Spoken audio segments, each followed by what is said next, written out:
अस्सलाम वालेकुम dear students, आज हम फॉर्मेशन नंबर 7 डिस्कस करेंगे और फॉर्मेशन 7 में हम यूज़ हैड टू का हम यूज़ डिस्कस करेंगे कि कैसे हम हैड टू को सेंटेंस के अंदर कैसे यूज़ कर सकते हैं। तो ये जो फॉर्मेशन है, ये जो कंस्ट्रक्शन है, इसको हम कहाँ पे यूज़ कर सकते हैं। तो ये जो कंस्ट्रक्शन है, कोई ऐसा इवेंट है, कोई ऐसा इवेंट हो, कोई ऐसा एक्शन हो जो मजबूरी के तहत किया जा रहा है, तो ये जो काम है ये लाजमन होना ही है और इसका कोई नेमन बदल कोई नहीं है, इसका कोई अल्टरनेटिव नहीं है, कोई इसके अंदर चॉइस नहीं है। तो इसको हैड टू का हम इस फॉर्मेशन के अंदर हम पुट अप करेंगे। तो डियर स्टूडेंट्स, अब देखते हैं यूज़ ऑफ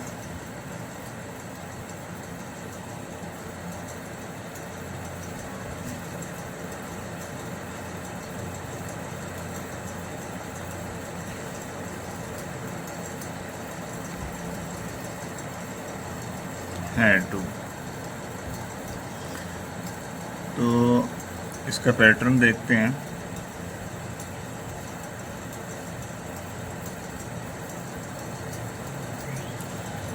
पैटर्न क्या होगा कि सबसे पहले हम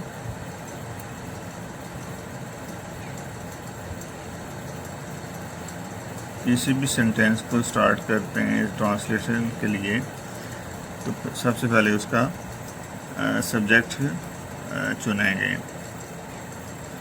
उसके बाद हम हैड्स टू यूज़ करेंगे और टू के बाद हमेशा फर्स्ट फॉर्म यूज़ करते हैं और फर्स्ट फॉर्म के बाद हम उस सेंटेंस के अंदर जो उसका ऑब्जेक्ट है, जिस पर काम किया जा रहा है, उसको हम ऐड करेंगे।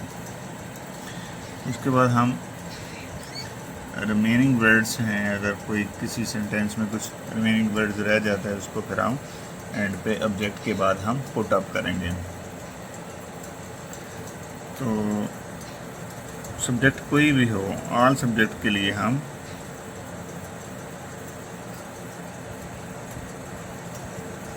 हैड टू का इस्तेमाल करेंगे। अब ये जो कंस्ट्रक्शन है,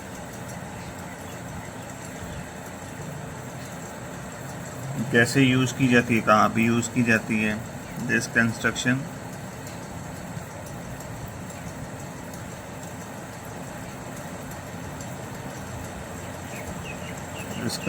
या formation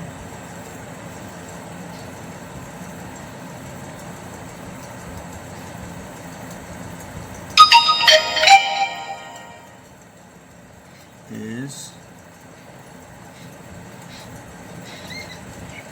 used to express the doing action, doing of some action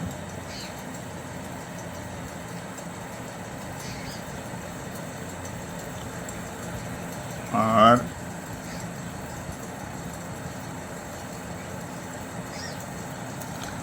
something under compulsion। और कंपल्शन का मतलब होता है मजबूरी। Without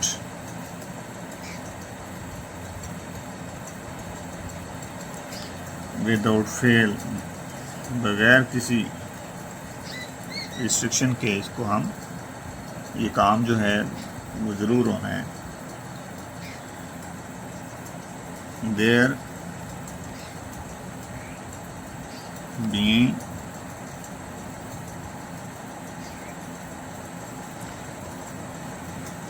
no alternatives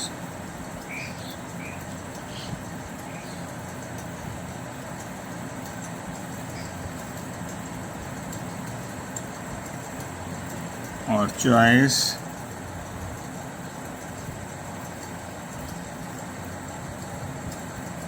in the past.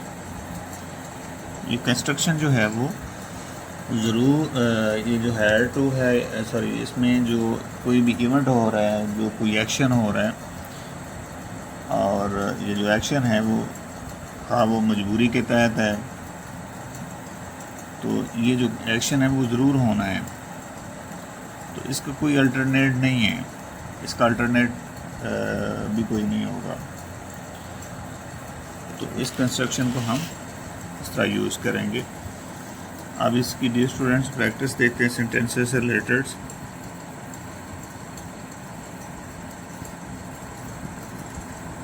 अब यहाँ पे एक सेंटेंस उठाते हैं, और सेंटेंस ये है कि मुझे अपने बच्चों के तालीमी अखराजात उठाने पड़ते थे, कि मुझे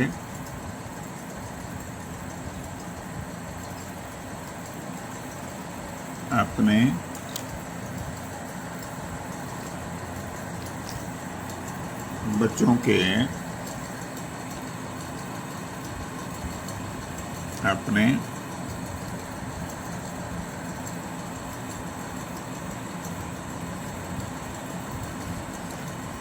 बच्चों के तालीमी अखराजात उठाने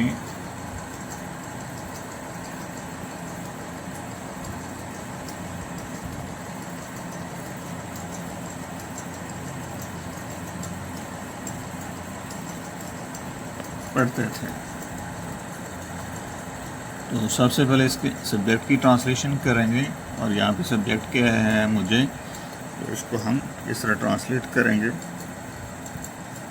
आई हैड टू, उठाने की इंग्लिश या इसकी ट्रांसलेशन इस तरह करेंगे। इसको दोबारा से देखते हैं। I had to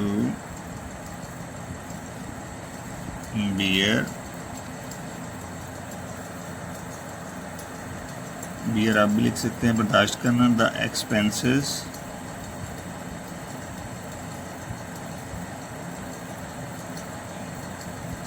bear the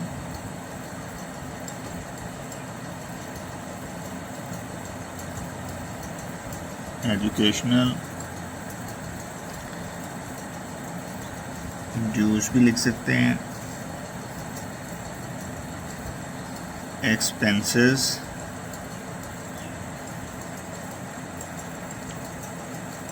of my children. Next sentence देखते हैं। हमें अपने बीमार वालिद की तमादारी करना पड़ती थी। हमें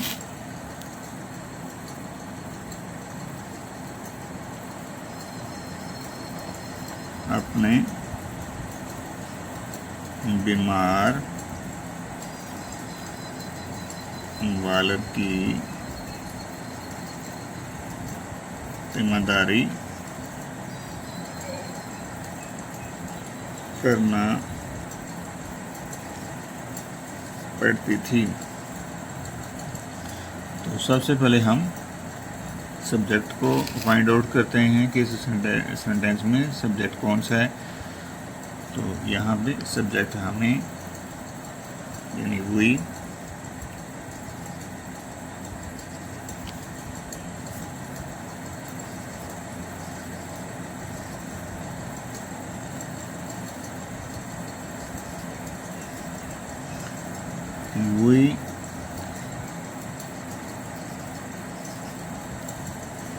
had to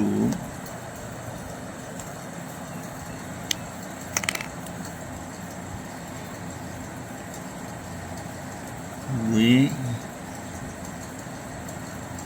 had to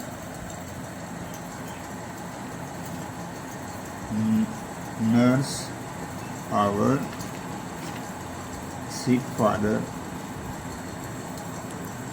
to nurse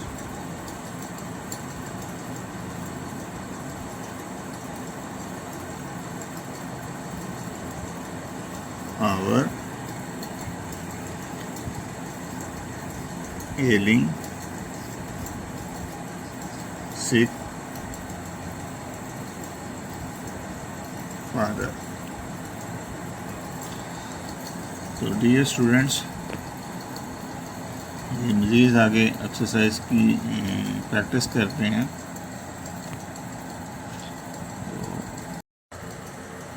मुझे अपने घरेलू कामकाज खुद करना पड़ते थे। मुझे अपने घरेलू कामकाज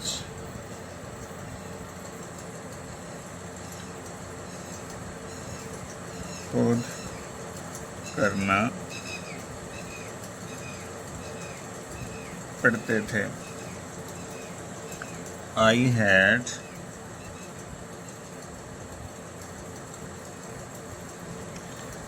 to do my domestic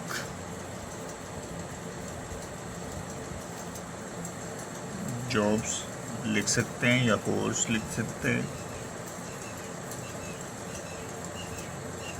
domestic jobs my self. और माई सेल्फ क्या है? रिफ्लेक्सिव प्रोनाउन है। नेक्स्ट सेंटेंस देखते हैं। उसे अपने तालीमी अखराजात खुद उठाने पड़ते थे। उसे अपने तालीमी अखराजात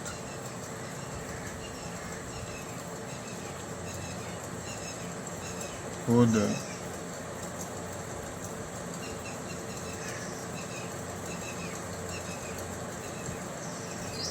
उठाने पड़ते थे।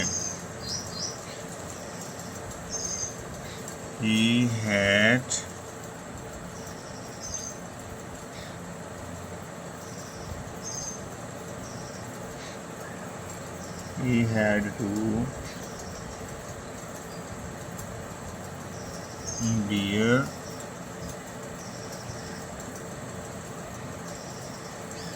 his educational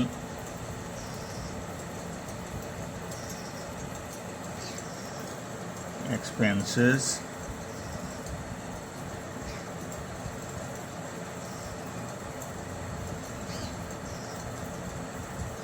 himself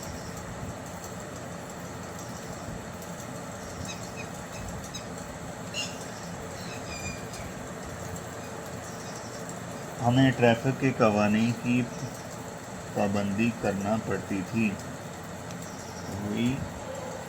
हमें ट्रैफिक के कवानीन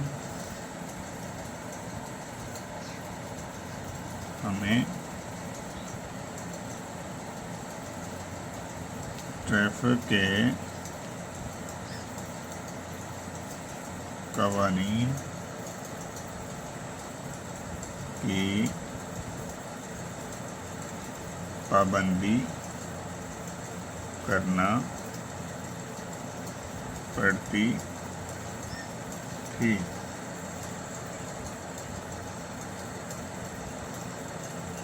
We had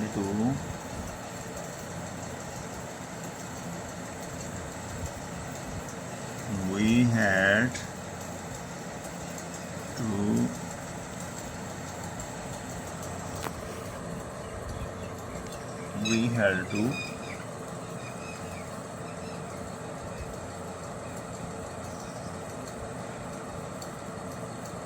observe,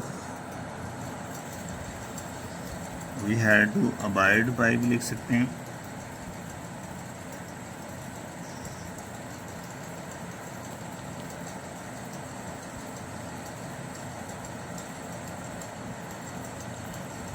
abide by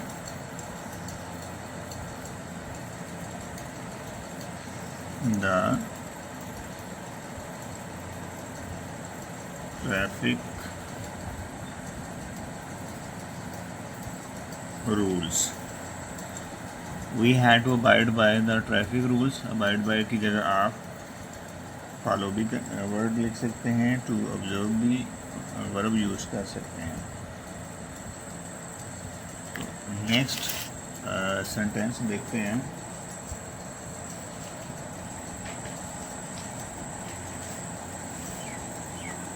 उन्हें यहाँ रोज़ अपना काम ख़त्म करना पड़ता था। उन्हें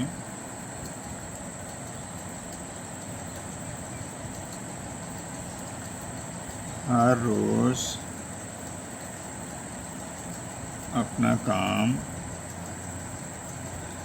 ख़त्म करना पड़ता था।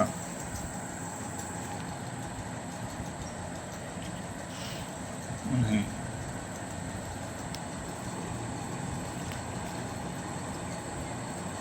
they had to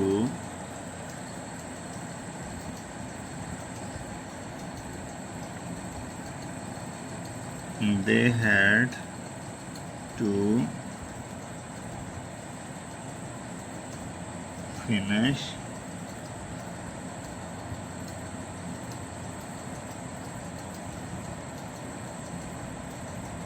their work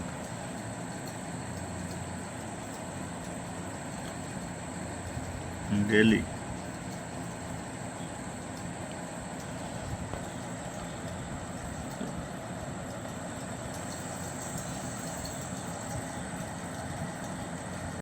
उसे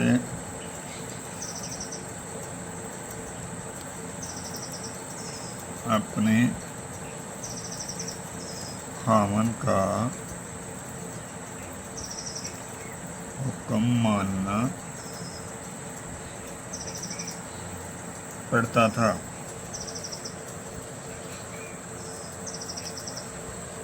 She had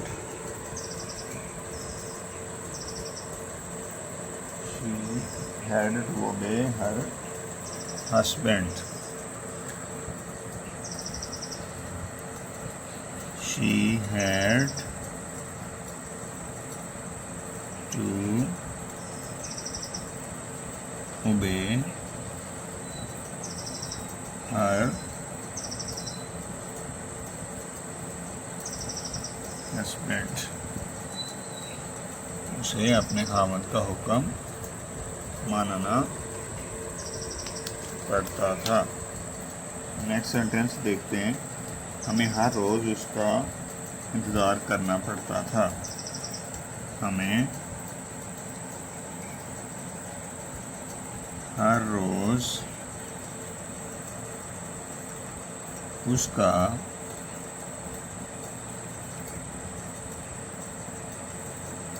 इंतज़ार करना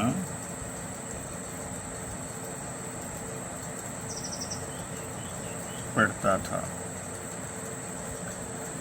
We had to wait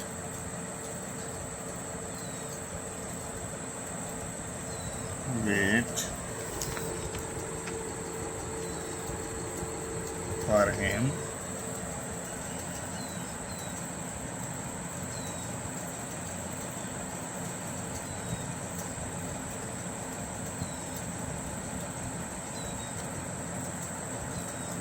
daily। हमें अपने अफसरों का हुक्म मानना पड़ता था। हमें अपने अफसरों का हुक्म पड़ता था। we had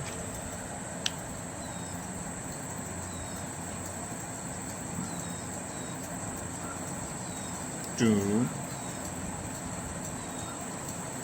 obey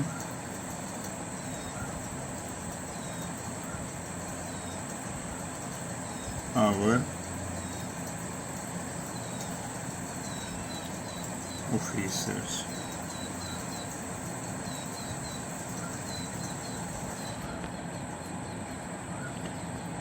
हमें दरख्त काटने के लिए हर रोज जंगल जाना पड़ता था। हमें दरख्त काटने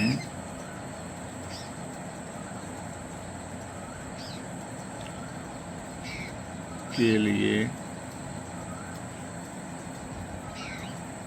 हर रोज जंगल जाना पड़ता था। We had to go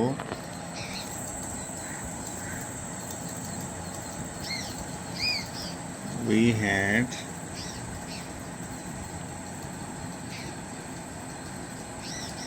to go to cut off the trees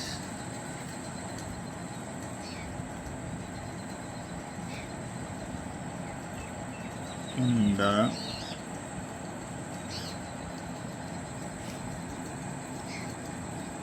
forest.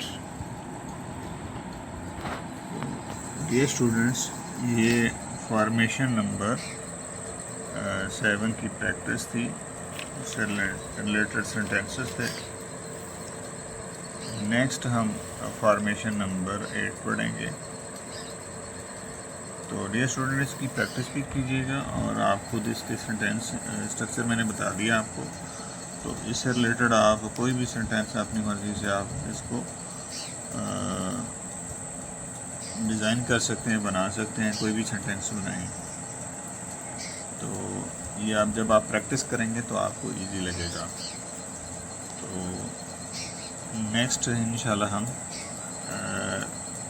Formation number 8 next हम लेक्चर में डिस्कस करेंगे।